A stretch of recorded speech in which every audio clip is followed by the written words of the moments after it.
हमारे साथ एक और मेहमान जुड़ रहे हैं, कंप्लीट सर्कल वेल्थ सॉल्यूशन के सीईओ क्षितिज महाजन। क्षितिज, पिछले 12-18 महीने हम सब ने सोने चांदी में बहुत स्ट्रॉन्ग गेन्स आता हुआ देखा। जिन लोगों ने पहले कभी सोना चांदी एज अ फाइनेंशियल एसेट नहीं लिया था, उन्होंने भी लिया। नए लोग यहाँ पर फिजिकल में भी जुड़ते हुए नजर आए। अब जिस तरह से 2 दिन की मुनाफा वसूली है, किस तरह का मूड है इंडियन मार्केट्स में और इन बायर्स में?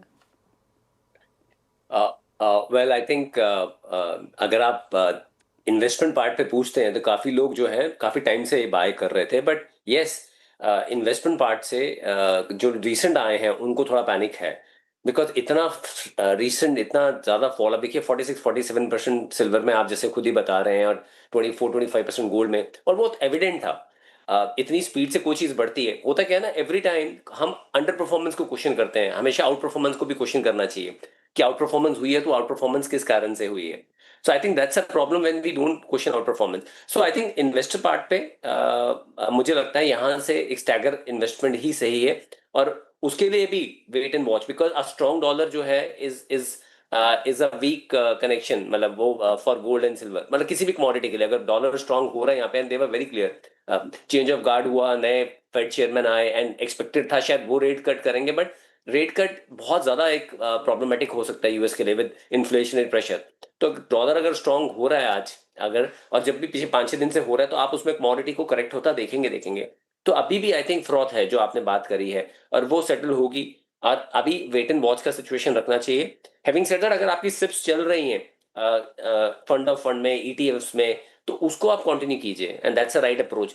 और rather than doing it yourself, मैं एक और बात बोलना चाहूंगा, जब थोड़ा करेक्शन आता भी है तो गोल्ड पे ज्यादा फोकस कीजिए सिल्वर से। अगर आप सिल्वर एक्सपोजर लेना ही चाहते हैं तो काफी ऐसे ईटीएफ्स हैं जहां गोल्ड और सिल्वर दोनों के दोनों इकट्ठे ले सकते हैं, जहां फंड मैनेजर कॉल लेता है कितना गोल्ड लेना है कितना सिल्वर लेना है। वो बेटर स्ट्रेटजी रहेगी rather than doing it yourself कि मैं इतना सिल्वर ले लूं।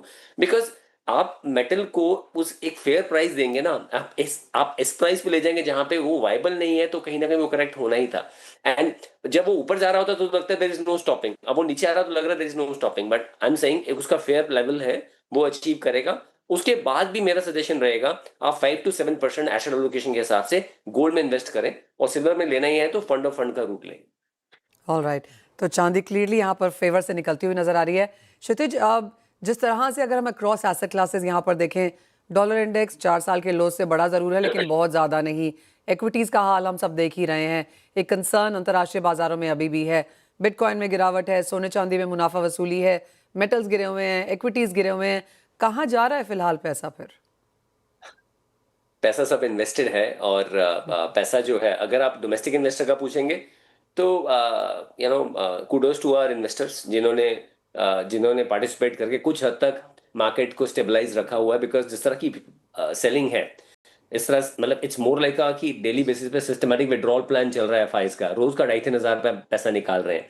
तो अगर ये डोमेस्टिक पार्टिसिपेशन नहीं होती तो नहीं आता। हैविंग सेड दैट, कुछ हद तक ग्लोबल मनी जो है वो इंडिया से निकल के काफी और इमर्जिंग इकोनॉमीज में गया है, जो 1.5 साल में हमने देखा ही है, जहां वैल्यूएशन वाइज कोरिया है, चाइना है, वो बहुत अट्रैक्टिव वैल्यूएशन पे है। आज आप मार्केट कैप टू जीडीपी में 100, अब थोड़ा चलो नीचे हो गया, आप 100 पे होंगे, पर काफी जगह जो एशियन मार्केट में वो 60 और 70 का नंबर है। सो जहां वैल्यूएशन अट्रैक्टिव है वहां पैसा जा रहा है।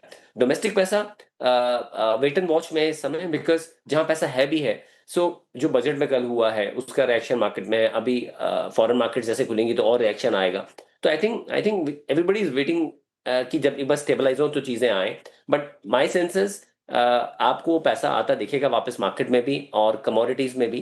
पर काफी लोग जिन्होंने रिसेंटली डाला है, दे आर हैविंग लॉसेस, तो वो उसमें स्ट्रगल कर रहे हैं कि अभी थोड़ा अपडेट हो या मार्केट थोड़ा रिकवर हो तब हम पैसा लगाएं। आई थिंक हार्ड एसेट्स में तो मैंने देखा नहीं है, बट यस, लिक्विड एसेट्स में पैसा, एक ट्रेंड जो है वो चल रहा है। अब ये अगर स्टेबलाइज नहीं होता है या किसी कारणवश मार्केट थोड़ा टाइम लेता है, तो प्रॉब्लम हो सकता है in terms of patience level. लोगों का 1.5 साल में कैपिटल मार्केट में भी पैसा बना नहीं है, आप और मैं जानते हैं बात।